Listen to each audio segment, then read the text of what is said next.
Good morning, Old Testament survey students. This is Mr. Albers, and I'm here with a special guest, Owen. Say hi, Owen. Hi. And today we're going to introduce the prophet Ezekiel. Right, so you should have your guided notes on Ezekiel and Daniel, that packet handy. We're going to be going down through the outline of Ezekiel in this lesson, and so we're going to go ahead and dive in. All right, so Owen, tell us, who wrote the book of Ezekiel? Ezekiel, and that's clear from the book itself. We're told that Ezekiel was a young priest when he was called by God. He was actually not in Jerusalem, where you would expect a priest to be. He was actually in Babylon. He had been sent there, or taken there, rather forcibly, by Nebuchadnezzar in 597 BC, 11 years before Jerusalem fell. Okay, Owen, when did he write the book? 593 to 57 1 BC. And what does BC stand for? Before Christ. Very good. Now, those are some very specific dates. This is before and after the fall of Jerusalem, which was in 586. That's a very significant date there. How can we be so specific? Well, because Ezekiel gives us the dates of when the word of the Lord came to him more than really any other prophetic book. Maybe you could say Haggai gives him a run for his money, because Haggai is so short, so its percentage of dated prophecies is more, but Ezekiel is very detailed about that. And so we know that he started in the 5th year of Jehoiakim's exile, and that's 593 BC, and the last thing we get is the 27th year of his exile, when he talks about Nebuchadnezzar's coming invasion of the countries of Tyre and Egypt in chapter 29. And so that's why we can get a very accurate date range there. Who was he writing to, Owen? Who was his audience? Israelites living in exile. That's right. So he's kind of the counterpart. So counterpart to Jeremiah. Sorry if that's a little bit clunky. I hit the slide transition a little bit early. But Jeremiah, you remember, was prophesying about the same time, but in Jerusalem, Ezekiel was already in Babylon. Okay? So Owen, why don't we talk about some of the themes of Ezekiel? All right? So what's the first one? God's glory is leaving the temple in Jerusalem. In fact, Ezekiel sees a vision of the glory cloud of God. We'll talk about this later this week, actually leaving the temple and going away prior to the exile. But God's glory will return and fill a new temple, which is what Ezekiel sees at the end of the book. And again, we'll talk more about this, but just as a spoiler warning, once the glory of the Lord departs from the temple, God does not come back to that temple until a 30-some-odd-year-old, itinerant preacher, son of a carpenter, shows up.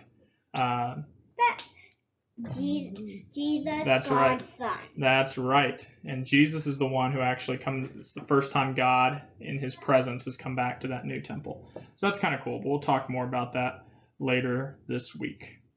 Okay? And what else? God will make a new covenant with his people to give them new hearts. Ezekiel, other than maybe Jeremiah, is the one who talks the most about the coming new covenant, and we will cover that in more detail this week as well. All right, let's talk about some interesting facts. So, interesting fact number 1. Ezekiel performed numerous acts of prophetic theater? Prophetic theater. What is prophetic theater? I don't know. He does these little skits, or he has these little dramatic performances that he gives that God tells him to do as part of his message to the Israelites. So we'll look at some of those in specific detail. Some of them are very bizarre and very odd, but very memorable, which is part of the point. Okay? Oh, and what's the last line of the book of Ezekiel? The Lord is there. Yahweh Shema. Now just think about the significance of that, right? God dwelling there with his people in a new temple, in a new city. Very, very, very powerful line.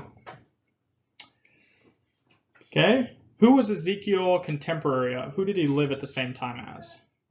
Daniel and Jeremiah. Yeah, in fact, Daniel gets mentioned in Ezekiel 14. So Daniel apparently was already gaining something of a reputation for his position in Nebuchadnezzar's court and for some of his exploits, which we'll cover when we get to the book of Daniel shortly. And Ezekiel knows him, or knows of him at least. We don't know if they ever met or not, but that's kind of cool. And Jeremiah is living in Jerusalem at this time. Yes, Owen, you have a question? Are you going through all the books of the Bible in this year teaching to your students? All of the Old Testament. Yes, we will get all the way through the Old Testament books. I thought you were going through the whole Bible. Well, we'll get that. Next year we'll help with that, but one book at a time. Okay. And this one's fun. Speaking of going through all the books of the Bible, if you want to understand Revelation, which we'll cover in New Testament, you've got to understand Ezekiel, because a lot of the imagery from Revelation is pulled from the book of Ezekiel. And if you don't know how it's being used in Ezekiel, it's going to be very confusing when you get to Revelation. This is going to be the same thing with Daniel, too. Revelation is one of my favorite books in the Bible. Revelation is a fun book, and a book that's very presents its own challenges to understand. But you should pay attention to Ezekiel if for no other reason than it will help you understand Revelation better.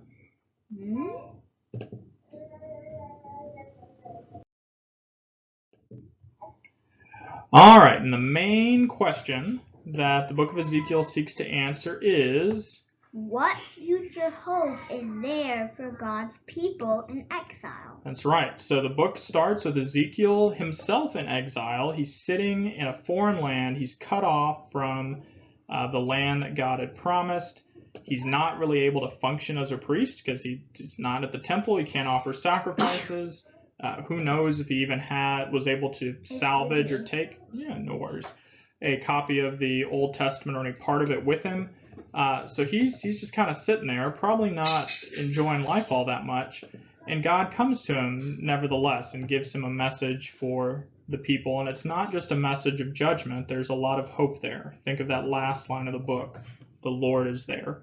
So Ezekiel is answering that question. And there's a lot of famous passages we'll look at that really paint a picture of what that hope will look like. Let's talk about the timeline of Ezekiel. So 3 important dates to know. So the first one is? On 597 BC, That's right. Ezekiel exiled second wave. Yeah, so just for reference, the first wave of exiles from Israel were in 605 BC. Daniel and his 3 friends were in that wave. But Israel was allowed, or Judah, we should say, was allowed to continue as a kind of a vassal state of Babylon. 8 years later, there was another round of exile, and that was when Ezekiel, among others, were taken out of the city.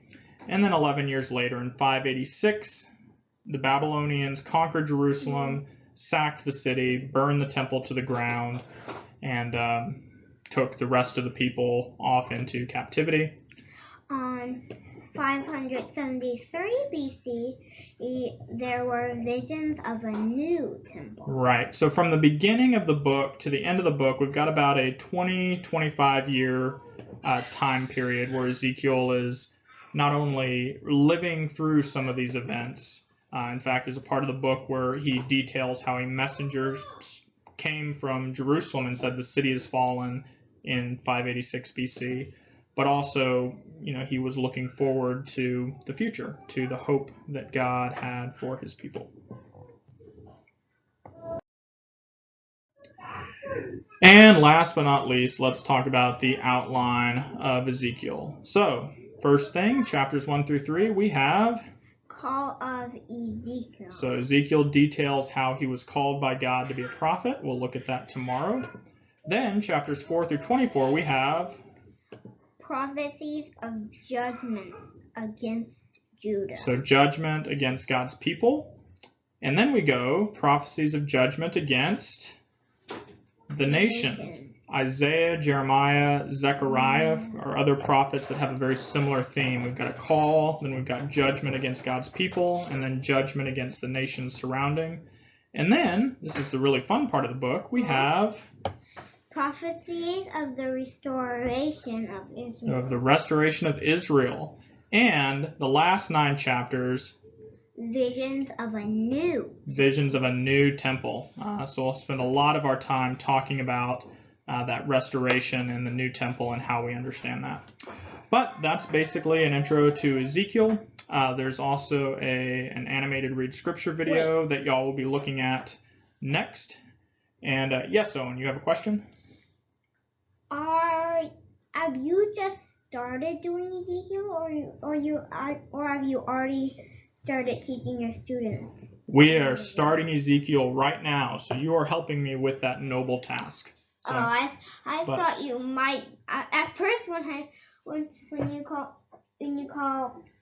when you said I could help you do this, I thought you already had done some Ezekiel, so you were just reviewing. Yeah. So anyhow, yes, but our time here is drawing to a close. We got a nice little unplanned blooper reel there you got to listen in on.